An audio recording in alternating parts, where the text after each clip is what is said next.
El programa de hoy girará en torno al capitalismo de vigilancia en el conflicto Israel-Palestino. El 7 de octubre del 2023, el grupo armado Hamas ataca a Israel, dejando a 1.200 fallecidos, en su mayoría civiles. La ofensiva de las Fuerzas Armadas de Israel ha dejado un saldo significativo en sus tropas. 600 soldados israelíes muertos y más de 3.000 heridos desde octubre del 2023 hasta abril del 2024. Por otro lado, el Ministerio de Salud de Gaza, dirigido por Hamas, reporta 40.000 fallecidos y unos 10.000 cuerpos bajo escombros. Aunque Israel acusa a Hamas de inflar estas cifras, la ONU y la OMS han validado al menos 25.000 víctimas y 79.000 heridos en Gaza. La situación alimentaria en Gaza es crítica. Más de 2 millones de personas están en crisis sanitaria aguda, vendiendo lo poco que tienen para sobrevivir. Unas 300.000 personas están en crisis alimentaria catastrófica, al borde de la inanición, según la clasificación integrada de seguridad alimentaria en fases. Las pérdidas palestinas y los fallidos intentos por el cese al fuego mediado por la ONU, Qatar, UNICEF, entre otras organizaciones, han llevado a acusaciones de genocidio contra el primer ministro y el ministro de Defensa de Israel. El 26 de diciembre del 2023, Sudáfrica presentó una demanda formal contra Israel ante la Corte Internacional de Justicia, acusando a Israel de violar la Convención sobre el Genocidio. 14 países, entre ellos Nicaragua, Colombia y Libia, se han unido a la demanda de Sudáfrica, aunque el gobierno de Israel sostiene que sus acciones van dirigidas contra Hamas, no contra el pueblo palestino, y niega estar cometiendo genocidio. La polémica sigue creciendo. El presidente israelí calificó de hipócrita a Sudáfrica, mientras que Benjamin Netanyahu prometió defenderse en La Haya, asegurando que es Hamas quien busca la destrucción de Israel. El 20 de mayo, Karim Khan, fiscal de la Corte Internacional Penal, solicitó órdenes de detención contra el líder de Hamas y Benjamin Netanyahu por crímenes de guerra contra la humanidad, aunque aún no se ha llegado a un acuerdo de paz definitivo. En cuanto a la opinión pública, está dividida. Unos defienden que Palestina se está cometiendo un genocidio y rechazan cualquier violencia contra el pueblo palestino. Otros simpatizan con Israel, considerando a Hamas un movimiento terrorista que constantemente ataca a Israel. Las redes sociales han evolucionado de simples plataformas a poderosas plataformas de influencia. Shoshana Zuboff, en su obra sobre el capitalismo de vigilancia, dice que los algoritmos no solo recopilan las interacciones humanas, sino que los transforman en datos.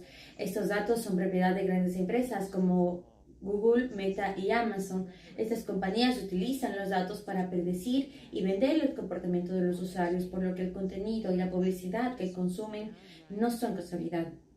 Ryan Hardwick, ex contratista de Meta y coautor de Detrás de la Máscara de Facebook, ha denunciado que Facebook manipula la opinión pública, suprimiendo opiniones impopulares o permitiendo excepciones para aquellos que lo favorecen. Facebook está tomando provecho de esa ley que le da protección, pero hoy día vemos que hay monopolios por Internet y que si Facebook está tomando una línea editorial, esa ley le da protección para censurar contenido, pero lo tiene que hacer de buena voluntad.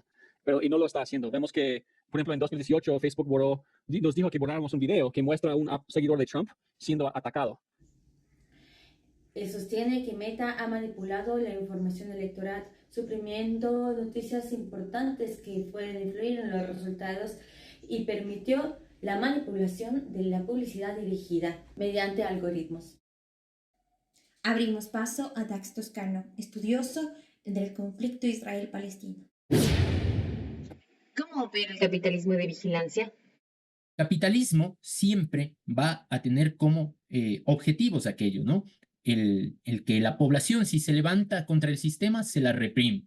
Hay que mantener ordenada esa población mediante mecanismos de control que la autodisciplinen para que puedan seguir ejerciendo las tareas que son funcionales al propio sistema. Y hay que establecer todo un aparato, todo un cuerpo de inteligencia, de vigilancia, acompañado de la más alta tecnología para poder, sí, evitar que aquellos que sean enemigos del sistema o que el sistema los considere enemigos puedan actuar y entonces el sistema caer inmediatamente sobre aquellos grupos que puedan ser peligrosos para el sistema.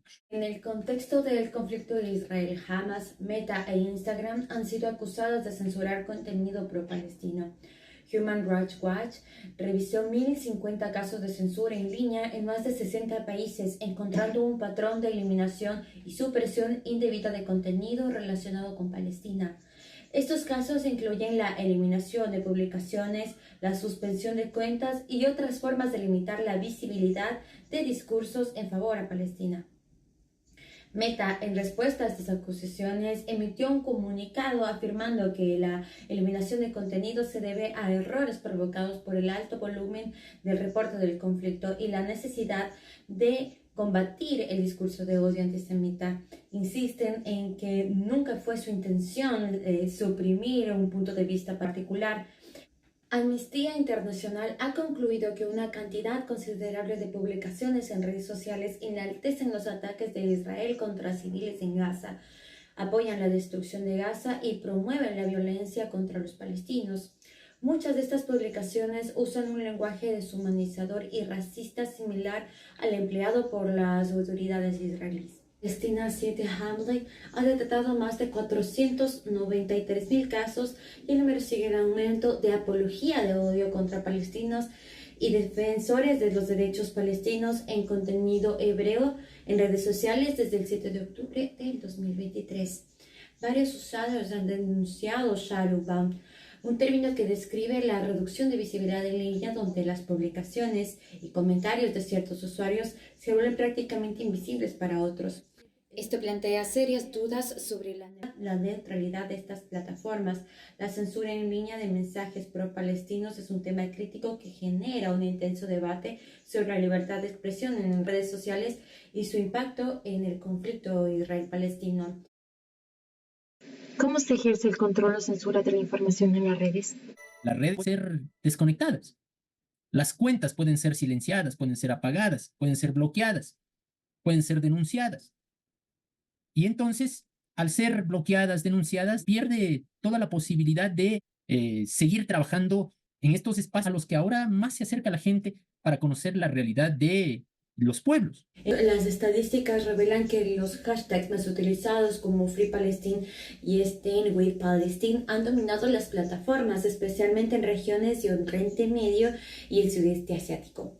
TikTok, acusada de promover contenido a favor de Palestina, respondió diciendo que los hashtags son creados por los usuarios y que la mayor actividad de estas regiones ha amplificado dichos contenidos, mientras que Meta y en Instagram el hashtag Free Palestine llega a los 5.7 y 11 millones de menciones respectivamente. En cambio, el Stand with Israel no supera los 300.000. En TikTok, actualmente el hashtag #StandWithIsrael refleja 58.000 publicaciones, mientras que Stand with Palestine 2.2 millones de publicaciones. Actualmente el hashtag #StandWithIsrael refleja 372.000 publicaciones, mientras que Stand with Palestine 69.300 publicaciones. Damos la bienvenida a Pablo Romero, especialista superior en derechos humanos y magíster en comunicación estratégica. El capitalismo de vigilancia y las burbujas de información. Cada vez que, que tú entres a visitar páginas web o demás, el algoritmo te dé lo que tú buscas o lo que tú quieres, que es todas estas causas. Cuando tú estás escuchando de todas estas causas, entonces es como decir, qué chévere, todo el mundo está en estas causas en las que yo estoy luchando. Y tú te sientes plácido porque crees que el resto está en esa lucha, ¿no es cierto? Pero no es la realidad, ojo, el algoritmo te ha construido ese contexto, te ha construido esa realidad. Y quizá cuando tú entres a Twitter no ves todos los conflictos sociales que están pasando porque la información que te llega es alrededor de eso. ¿Con qué intencionalidad? Con la intencionalidad de que tú no conozcas más allá de lo que está pasando. ¿Las redes sociales generan opinión pública? Entonces, estos tres elementos tienen que estar íntimamente vinculados. Lo que la gente opina, lo que está en la narrativa de los medios y lo que ya es parte de la agenda política. Cuando estos tres elementos, digamos, están insertos, es cuando efectivamente es efectiva el concepto de opinión pública. Entonces, creo que algunas cosas que circulan precisamente en las redes pueden alcanzar quizá esto, quizá por los niveles o por información que tiene un carácter espectacular, digamos, reuniendo como ciertas condiciones. Por lo tanto, no todo lo que circula ahí se va a convertir necesariamente en eso. Pero también hay que tomar en cuenta que eh, circulan también una serie de informaciones que no son verificadas, una serie de bulos, una serie de noticias falsas o de mentiras, que también tienen una intencionalidad. Y la intencionalidad es no solamente posicionar otras narrativas, sino además de construir esas narrativas, digamos que son verdaderas, ¿no es cierto? Restarles legitimidad. Entonces me parece que también efectivamente en las redes sociales empieza a circular esta dinámica. Y eso va a provocar que en esta lucha, digamos que termina siendo una lucha de sentidos, o sea, en términos de cuál es el sentido político y el sentido, llamémosle así, de contenido, lo que yo voy a poner ahí a discutir. Entonces, en ese marco, creo que quede, cómo eso entonces yo le termino efectivamente construyendo como opinión. Pero también en la medida de que esa narrativa que yo construyo en las redes también están presentes socialmente. Las redes sociales han transformado cómo entendemos y reaccionamos ante los conflictos. Pero, ¿estamos informados o manipulados? Esta batalla por la verdad continúa no solo en Gaza, sino también en nuestras pantallas. Soy Carla Díaz, gracias por acompañarnos en esta exploración del conflicto Israel-Palestina.